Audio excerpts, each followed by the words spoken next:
todos, dizendo o seguinte. A primeira coisa, sim, o Inter pode eliminar o Juventude, porque o Juventude, infelizmente, teve que sair muito frustrado do jogo de ontem. Era pra ter matado ontem, né? Ontem o Juventude perdeu de matar o confronto. pra ter matado ontem. Os seus atacantes foram inábeis, foram ineficientes, e o Juventude era para ter feito no mínimo 4. Tá? Então o Juventude tem que estar muito preocupado. A segunda coisa que o Juventude tem que se preocupar, e é claro, eu estou enaltecendo a vitória do Juventude, né? Pô, eu achei que o Inter ia ganhar de 3-0, né? Erramos tudo ontem, né? Eu tentei avisar, né? Mas você não me escuta aqui. Então, tudo bem. Tá? Então, assim, essa especulação de Roger, ela é muito ruim pro Roger, tá? Por quê? A gente tem que ver como é que são as coisas da realidade da nossa sociedade, tá? Se o nome do Roger ganhar hoje, já estou até dizendo que o Roger foi contratado de madrugada, tá?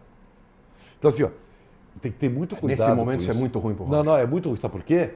Porque se o Roger perde pro Inter a classificação, já está focado no... Se perturbou com o contato do Internacional. É muito ruim para ele isso aí, sabe?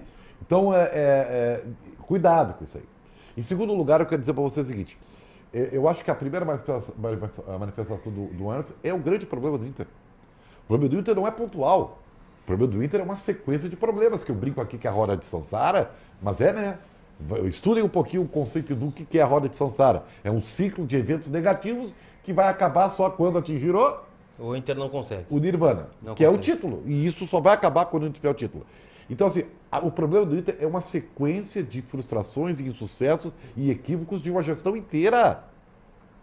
Olha quantos treinadores, quantos projetos foram cancelados. E uma arrogância, Ribeiro. E uma arrogância. Todos os projetos que tentaram implementar no Inter nos últimos anos.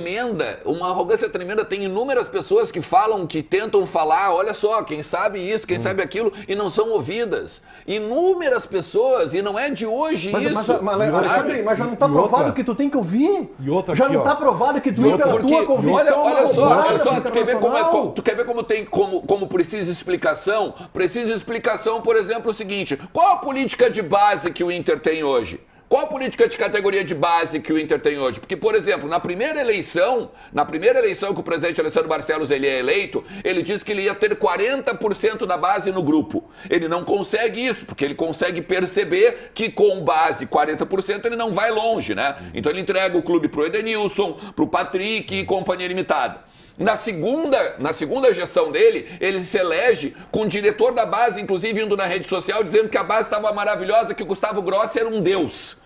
Ele se elege uma semana depois o Gustavo Grossi está demitido.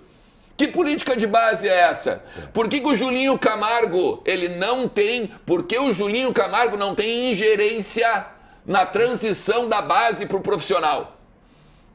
Isso aqui tem que ser explicado. Por quê? Porque nós temos um centroavante de seleção brasileira que não tem oportunidade no profissional. Eu vou dizer uma coisa para vocês, tá? Eu já disse isso algumas vezes, e, para esse momento, então, é brincadeira. A gestão do presidente Barcelos, quem prezo muito, eu sempre digo isso, tá? Mas ela está sendo carimbada por notícias fora do campo. Ontem nós chegamos olha só o que aconteceu. Na véspera de um jogo importante e decisivo, o presidente Barcelos estava se reunindo politicamente com ex-presidentes para falar sobre debêntures. Não cola isso com o fim do Inter, que é futebol. O Inter tem que se preocupar em dar notícias boas de dentro de campo. Parem de especular contratação, parem de especular liga.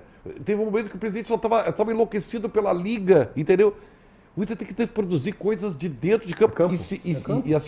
E se é verdade tudo que o presidente falou, o problema do Inter está dentro de campo. Não, tá dentro do vestiário. Não, mas se tá no vestiário, a responsabilidade é dele. Mas é evidente, mas é isso que eu tô dizendo. Ele, mais uma vez, ele deixou claro na coletiva, que os Alecrim Dourado não queriam mais correr pelo treinador. E não é o Cudê o problema. O problema é o treinador. Eu não gosto mais do treinador, eu não vou mais correr. E aí, eu não correndo, o que acontece? O cara vai dar um chute no treinador. Pode ser o Gajardo, pode ser o Guardiola, pode ser qualquer um, mas o vestiário, como não tem comando, pode botar qualquer um que não vai funcionar. É isso que o presidente falou ontem na coletiva. É muito claro. Falta comando, né? Não tem Falta comando. Falta comando. Então, assim, mais ainda reforço a minha sugestão, né? Traz o Dunga. Dunga. E aí... Pra 3 semanas os caras diziam, não quero mais o Dunga. Deu, pra mim deu, já chega. Ah, mas sabe Não vou que mais. não é assim, né? Não é assim, Não. tá?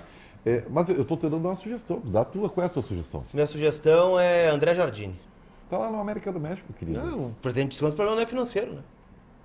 Ele disse de forma muito clara.